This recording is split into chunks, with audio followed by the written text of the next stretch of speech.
July 3rd, 2013. As the sun sets over Cairo, hundreds of thousands of Egyptians celebrate in Tahrir or Liberation Square. It was game over for Mohamed Morsi. The Chief Justice of the Supreme Constitutional Court will rule the country during the transitional period. Mohamed Morsi was an Islamist leader who had big dreams for Egypt. As Egypt's first democratically elected Islamist president, Morsi also led the radical Muslim Brotherhood. But after just 1 year in office, Egyptians had had enough. Boulos Gerges joined the millions demanding he step down. The Muslim Brotherhood believed Morsi was going to bring back the glory of Islam, purify Egypt of non-Muslims and turn it into an Islamic country. That worried Boulos because he's part of the 10% or so of Egypt's population that is Christian. Everyone knew we were also protesting against the Morsi government.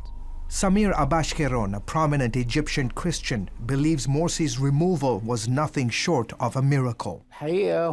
Christians felt like a heavy burden had been removed from our nation.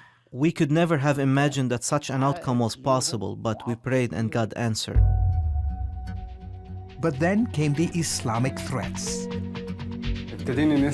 We started hearing messages on television, in mosques and on the streets, people saying they were going to kill Christians for demonstrating against Morsi and the Brotherhood. They said our family, our children, our homes and businesses would be targets. And it turned out Egyptian Christians had every reason to be concerned. The streets were quiet that evening. I remember there weren't too many cars on the road, not a lot of people walking around. Boulos' wife was at home the evening they got the call that changed their lives forever. My friend was screaming on the phone, "Jesse has been shot. Jesse has been shot."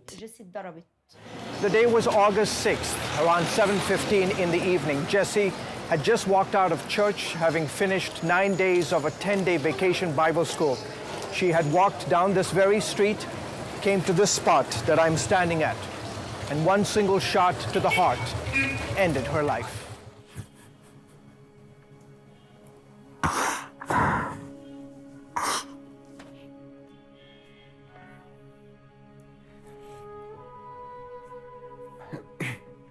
جيسي كانت هي الطفلة الوحيدة بالنسبة لنا.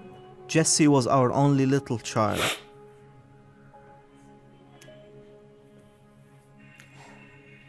وكانت بالنسبة لنا شخصية رائعة جدا. She was a wonderful person. She was only 10 years old. When she turned 10, I could see our little girl slowly turning into a beautiful young lady. She was my daughter. She was my friend. Though no one has claimed responsibility, Jesse's parents believe that she was killed because of her faith. Because we supported Morsi's removal and the army's crackdown on the Brotherhood, radical Muslims are now like bombs, ready to explode against Christians. That fury exploded days after Jesse's murder. On August 14th, hours after the army violently broke up 2 Brotherhood protest camps in Cairo, Morsi sympathizers launched revenge attacks against Christians. And when it was all over, they had destroyed more than 200 Christian-owned properties, some 43 churches seriously damaged.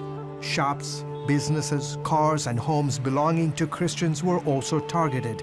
Most of the attacks happened in central Egypt. It was the worst organized violence against Christians in 700 years. Dr. Sama Sadek, a Regent University grad and native of Egypt, says authorities did little to stop the attacks or to identify those responsible. Sadek is based in the US and travels frequently to Egypt. CBN News met him in Cairo while he ministered to pastors who had lost church buildings during the assault. Most of the pastors affected are so poor, so the Lord helped us through our friends in America to meet some of their financial and physical needs. The pastors are grateful that people in the US stood beside them during their trials. 4 months after Morsi's removal, people here are worried about an Islamic-led insurgency against Christians and the new government. On October 21st, masked gunmen riding a motorcycle pulled up to a Christian wedding at a church in Cairo and killed 4 people, including an 8-year-old girl. What is happening is targeting all of Egypt and not only the Christians. This is enough. People are getting sick and tired of this. With the specter of Christian violence still rising, Boulos and his wife resolved to minister to their countrymen. After Jesse's death, God gave us a bigger desire to pray for the terrorists and our country. Not just for Christians, but for Muslims too. Only God can open hearts and eyes to see truth and experience His love.